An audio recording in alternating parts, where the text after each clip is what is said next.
Get him out of here. Those 4 words, spoken into a microphone, broadcast across a room full of people who had spent more on their watches than most families spend on rent in a year. The man they were talking about was standing near the back of the exhibition floor, holding a cardboard coffee cup with both hands, wearing a gray jacket that had seen better winters.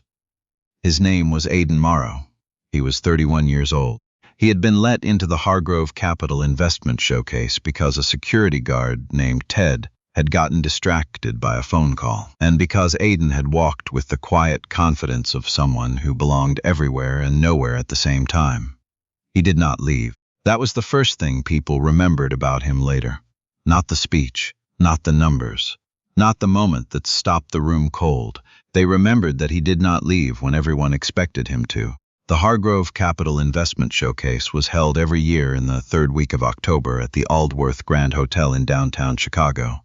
It was invitation only, the kind of event where the canapés cost $12 apiece, and the attendees spoke in the clipped, efficient language of people who had long since stopped needing to prove anything to anyone, or so they believed. Preston Hargrove III had founded Hargrove Capital 22 years earlier, with his father's money and his own considerable talent for identifying undervalued assets. He was good at his work. That part was true. He had a gift for walking into a room and within 10 minutes knowing exactly which people to talk to and which to ignore, which ideas had legs and which were theater.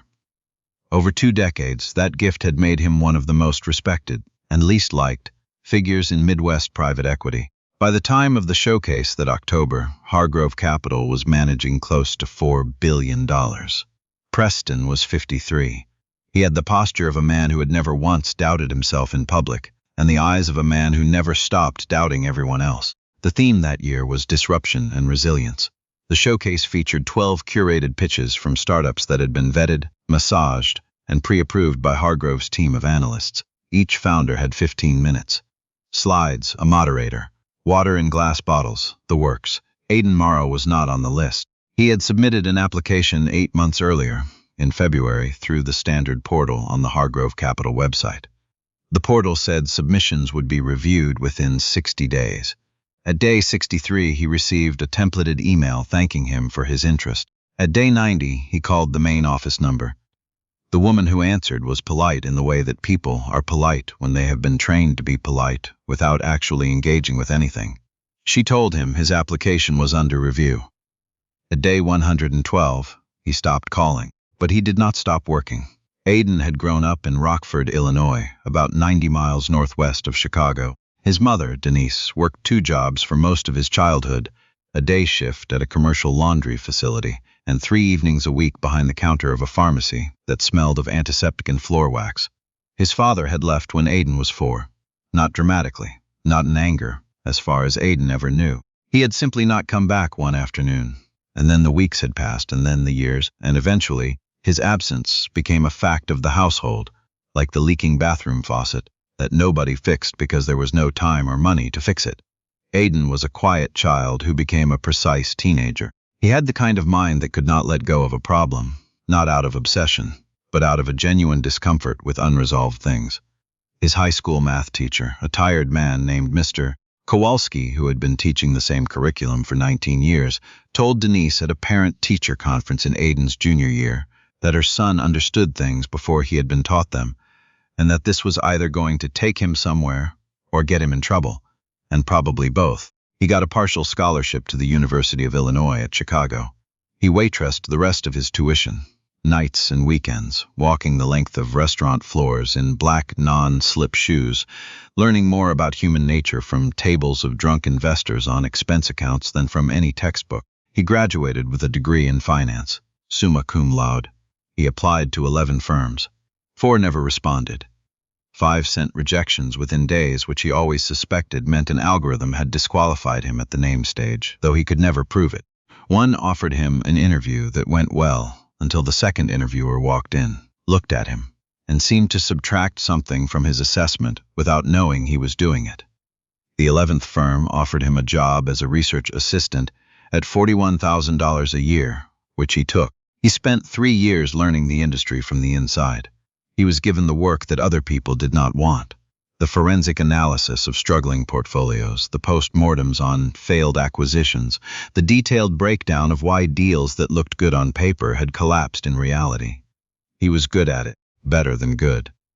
He started seeing patterns that the senior analysts missed, not because they were less intelligent, but because they were less willing to sit with uncomfortable data without flinching. In his third year, he wrote a 22-page internal memo identifying a structural flaw in how the firm was valuing a category of mid-market retail assets. The memo was thorough. It was well-sourced. It was, as it turned out, correct. The correction in that asset class came 18 months later, exactly as he had described it would. The memo was never formally acknowledged. He was not promoted. A senior analyst whose name appeared nowhere on the document later gave a presentation to the firm's partners that included 3 of Aiden's core arguments reworded. He quit 6 months after that. He spent the next 2 years building his own model. Not a company yet. Not even a formal firm. A methodology. A systematic approach to identifying what he called invisible equity. Value locked inside businesses that standard analysis frameworks were structurally incapable of seeing. He tested it quietly. He refined it. He built a track record on paper, and then, carefully, with his own savings and a small loan from his mother that she insisted on calling an investment, began to validate it in the real world. He applied to the Hargrove showcase because Hargrove was one of the few firms, with both the capital base and the mandate to actually act on what he had built. Not because it was his only option, because it was the right one. When the templated rejection email came, he noted it, filed it, and began making plans to attend anyway. The room at the Aldworth Grand was configured in theater style, rows of padded chairs facing a low stage, with cocktail tables along the periphery for the networking hour that followed. About 200 people were in attendance. Founders, analysts, limited partners, a few journalists from financial trade publications who had been given press credentials in exchange for favorable coverage. The first 3 presentations were what they always were at these events. Polished, confident, slightly too rehearsed. The edges of the actual ideas smoothed down by too many rounds of coaching until they gleamed but no longer cut anything. The audience listened with the attentive blankness of people who were simultaneously present and elsewhere. Aiden sat in the 4th row from the back. He had arrived early, bought a coffee from the hotel lobby, and taken a seat without attracting attention. He was well dressed, not expensively, but precisely. He had a navy blazer and a white shirt and the particular stillness of someone who had been waiting a long time and had made peace with the waiting. The moderator was a woman named Carla Beckwith, a senior associate at Hargrove Capital who had been with the firm for 11 years and had a talent for managing rooms. She was introducing the 4th presenter when she glanced at her tablet, glanced at the seating chart, and glanced at the back of the room. She leaned toward the event coordinator standing at the side wall and said something quietly. The event coordinator, a young man in an earpiece, walked to the end of Aiden's row and crouched down. "Sir," he said quietly, "I need to ask if you received an invitation." "I submitted an application in February," Aiden said at the same volume. "I never received a formal rejection. I'm going to need to ask you to step outside."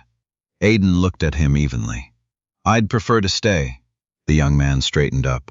Beckwith, watching from the front, made a decision. She was not the kind of person who liked scenes. She leaned into the microphone. "Could someone from security please assist?" she said, professionally, without raising her voice. "We have a guest who may need some assistance finding his way." That was when Preston Hargrove, who had been standing along the side wall with a glass of water, looked up and saw Aiden for the first time. "Get him out of here," he said into a second microphone, the one on the lectern to his left. The room heard it. Everyone heard it. Aiden did not move.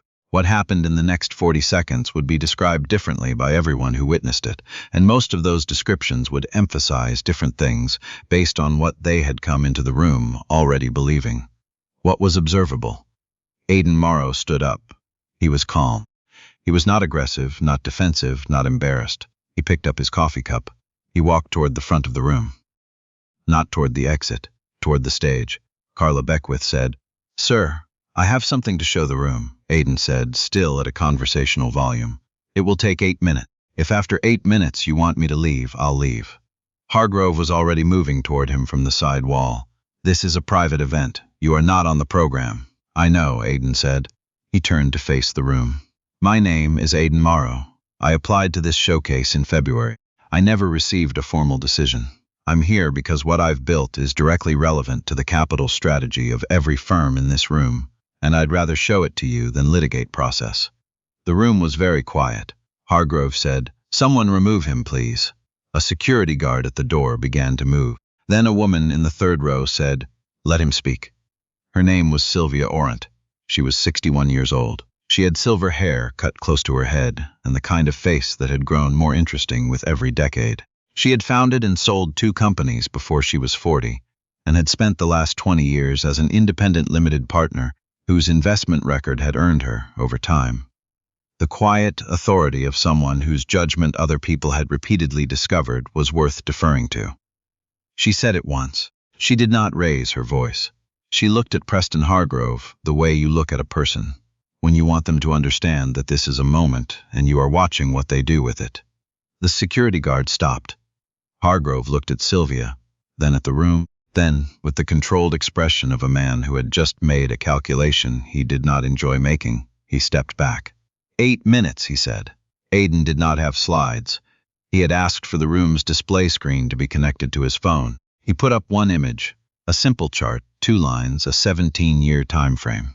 "This is the performance gap," he said. "The blue line is the average return on mid-market acquisitions using conventional EBITDA-weighted valuation across the top 50 PE firms over the last 17 years. The orange line is what those same acquisitions would have returned if they'd been valued using a methodology that accounts for what I call non-ledger equity, the category of value that doesn't appear on a balance sheet but drives 40 to 60% of actual company performance." He paused for exactly 1 second. The gap between those 2 lines represents approximately $800 billion in unrealized returns across the industry over that period. The room did not react. That was its own kind of reaction. He continued. Non-ledger equity includes 3 primary components. Institutional knowledge concentration, meaning the degree to which a company's operational intelligence is held by people, rather than systems and therefore invisible in due diligence. Customer relationship architecture, the actual depth and transferability of client relationships versus what's reported, and what I call cultural load-bearing, the informal structures inside organizations that keep them functional under stress, which conventional acquisition models routinely destroy, and then wonder why integration underperforms. He walked them through the methodology in 6 minutes, the chart, the math, 3 real case studies, anonymized, the predictive accuracy rate over 4 years of testing, the return differential. When he finished, the room was still quiet, but it was a different kind of quiet. Sylvia Orant was looking at the chart on the screen. She had her reading glasses on, she said without looking up. "What's your false positive rate?" 9% on the cultural load-bearing component, Aiden said. 4 on the other 2. "What's the sample size for the 4-year test?" 47 acquisitions, 31 of which I had full access to internal data, 16 from public filings plus proprietary channel intelligence. She looked up. "That's a real number," she said, to no one in particular. "That's an actual number." Preston Hargrove had not moved from his position along the sidewall. He was watching the room now, watching the way the analysts in the front 2 rows had stopped looking at their phones, watching the way 2 of his own partners were leaning toward each other, watching the way Sylvia Orant was looking at Aiden Morrow, the way she looked at things when she was trying to decide whether to move quickly. "Why did your application not receive a formal response?" One of Hargrove's partners, a man named Douglas, asked from the front row. He was not asking Hargrove. He was asking the room. Nobody answered him. After the showcase ended, the networking hour was different from other years.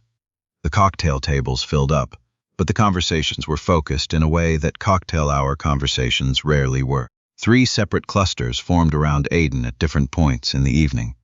He answered questions methodically, without performance, without the jittery energy of someone trying to make an impression. He had already made one, he knew it. He was not going to undo it by trying too hard. Sylvia Orant found him near the windows at 8:15. "How long did it take you to build the model?" she asked. "The core framework was about 14 months. The validation took another 26. Alone mostly. I had 2 people help me stress test the cultural load-bearing component. One of them was my mother." Sylvia looked at him. "Your mother?" She worked in industrial operations for 30 years. She understands workforce dynamics in ways that most financial analysts don't have the vocabulary for. Sylvia was quiet for a moment. Then she said, I want to see the full methodology documentation, all of it. I want to understand how you're measuring relationship architecture, because I have been saying for 15 years that the industry is valuing that wrong, and nobody has ever come to me with actual math. I can have it to you by Thursday, Aiden said. Wednesday, she said. He nodded. Wednesday. Preston Hargrove found him just before 9 o'clock, near the coat check. The room had thinned out. Hargrove was alone. He did not have his glass of water anymore. He looked like a man who had spent the last 2 hours doing arithmetic he did not enjoy. He said, that application? In February. Yes, Aiden said. I don't know what happened to it. Aiden looked at him. He waited. That's not an excuse, Hargrove said. That's a fact and also an admission. Those aren't always the same thing, but tonight they are. It was not a full apology. It was not nothing either. It was a man who was good at his work and had spent decades winning by knowing which rooms to walk into and which people to dismiss. Standing in a hotel coat check at 9 o'clock on a Tuesday night, conceding, quietly, without witnesses, which was the only way he knew how to concede anything, that he had made a category error. We'd like to talk further, Hargrove said, formally, with the full partners. Aiden nodded once. I'll have my calendar sent over. He took his coat. He walked out of the Aldworth Grand into the cold Chicago night and stood on the sidewalk for a moment, not moving. The city moved around him. Taxis whined off the lake, the distant percussion of the L train, and he stood in the middle of it the way he had always stood in the middle of things, still, present, unhurried. He called his mother. Well, Denise said before he could say anything. Wednesday, he said. I have a meeting Wednesday. She was quiet for a second, then. I told you. You did, he said. I told you in February, when they sent that email. You told me before February, he said. You told me in about 1998. She laughed. It was a real laugh, the kind that cost nothing and gave everything, and he stood on the sidewalk and listened to it until it faded. And the city was loud around him, and he was 31 years old and had built something true, and had walked into a room where nobody expected him, and had not left when they asked him to. Some doors are locked from the outside and open from the inside. Most people never figure out which is which. Aiden Morrow had spent his whole life learning the difference. That night in October, in a hotel conference room in downtown Chicago, he did not knock. He did not wait. He simply put his hand on the door and pushed, and it opened.